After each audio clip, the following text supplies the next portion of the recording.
Che bello essere in pista a Misano con Kevin Schwantz. Peccato che io indossi la tuta di pelle e Kevin no. So Kevin, on track together but not really together because I'm wearing a leather suit and you know. Why? Well, I'm going to ride this afternoon, so I'm not going to get to ride with you guys, I don't think, but we're going to be on the same track today. Maybe not together at the same time, but I'm really excited about the new GSX-8R. I think Suzuki's done a great job. The platform is good in race trim. It's good in a V-Strom trim. It's it's such a versatile engine. And I have the V-Strom 800 at home, and the engine, the performance of the engine is really nice. Lots of torque, really usable power on road and off road. Oggi Kevin è qui con noi con Leader Slate, con campioni del passato come Marco Lucchinelli, Franco Uncini alla Suzuki Motor Fest. So Kevin, you're here with other champions like Marco Lucchinelli and Franco Uncini from another era, you know. You like the actual rider. You think in the future they will talk, the fans will talk with these guys like now the fans are talking to you because you're a legend for them. Yeah, I think so. I think all of us have contributed our own little bit to the sport.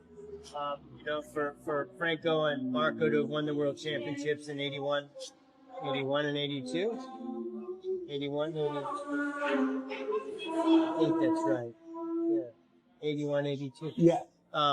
It was 10 years before my championship in 93, 11 years, but we raced Suzuki's most of our career. Franco mentioned today, Marco went and rode Honda after he won the championship on Suzuki. So he has ridden something else, but for the most part, my professional career, and I think pretty much Franco's, was all on Suzuki, and it's still a family to me today. Yeah, I know. But I want to know from you if you like the actual rider, if you find someone like you now.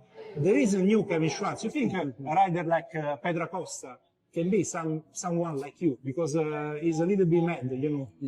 It's interesting because I think Pedro's done a real good job. In one of the first couple of races, he was near the front. Everybody's like, "Oh, what a surprise!"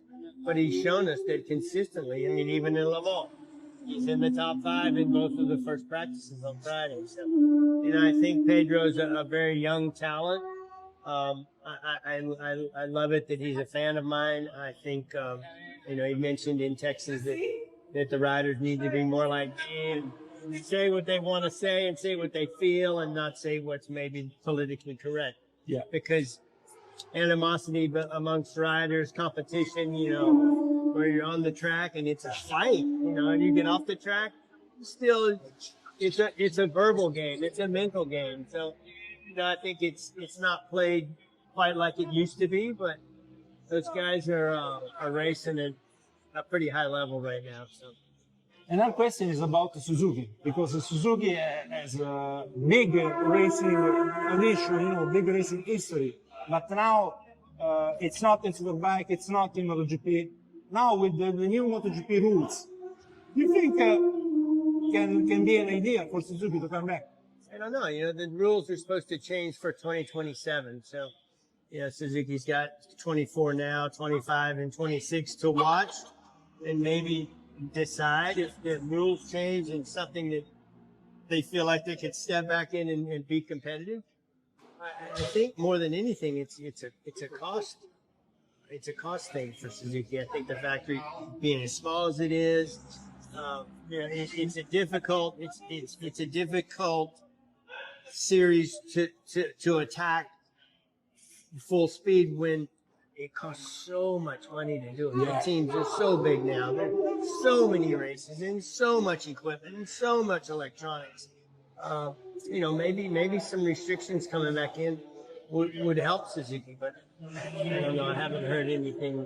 But you like the new rules? You think the rider would be more important in future because of these new rules? Yeah, I think so. You make the engine smaller again, try and reduce the speed, and they're going over 200 miles an hour pretty much everywhere. First turn in Le Mans, 318K in practice yesterday. 200 miles an hour. And went 200 miles an hour in Germany. almost when I raced 500. So the tracks are getting to where they're too small because the bikes are too fast. Yeah. I think the aerodynamics has changed the characteristics of a motorcycle and how it handles and what it does and how you react to a bike when it's got downforce on the front, and when it pushes the front, doesn't seem like there's much chance to recover. So, I think they've maybe made some big advances in lap times, but I think they could stand it back up a little bit. Okay. Put the rider back in it a little more than the motorcycle. Okay, my last question is about the future of United States MotoGP, because now it's coming Liberty Media. They did a great job with the Formula One in the United States. Do you think they will do the same with the MotoGP? And then maybe come back with the American rider in MotoGP? I think Liberty's done a great job with F1, and if they do half of what they did with F1 to try and help MotoGP, I think they can make a huge difference with it. And I think, having some American talent in the program from Moto3, Moto2, MotoGP, we've got to get our kids on those bikes and just get them to start racing them. Yet there's still a process that you have to go through. So, racing in some of the smaller championships in Europe, in Spain, in Italy, Moto3, Moto2 stuff. It's probably the best opportunity for an American kid now. But what we need is some funding to try and help get that to happen, because unless your dad is a millionaire, it's so difficult as an American kid to come to Europe and try and get on a good Moto3 bike or Moto2 bike in the pre-Moto2, pre-Moto3 championships. Sorry, but I have another question because I'm curious about what you think about the situation in MotoGP from a European manufacturer and the Japanese one. Because when you were racing, there were only Japanese factory. There was Cagiva, there was Aprilia, but it was not in 500. But now it seems like the world has changed so much, because now KTM, Ducati, Aprilia are doing a great job, and Yamaha and Honda are suffering so much. Yeah, I think the Japanese are so set in the ways that they have always done things that it's almost to their demise now. The European manufacturers are taking, information from everywhere and trying to have a team with 4, maybe 6 riders, possibly 8, like Ducati has. When you get that much input and that much data, you gather that much information, it's so much easier to find the right direction. Whereas if you just have a factory team with 2 riders and 1 satellite team, it's much more difficult. But I think the Japanese are kind of opening up their minds a little bit, starting to learn a little bit more. It's only yesterday, Quartararo went straight to Q2. It's the first time all year a Japanese bike has been in Q2. Yeah. So for me, I feel sorry for Yamaha and Honda, because we know how good the bikes they are that they can build. But right now, they're just, Ducati's got the upper hand. Aprilia's really strong. KTM, I was expecting a little bit more from KTM this year. They're not quite where I would hope they'd be, but Acosta's putting his gas, which is a KTM, at the front.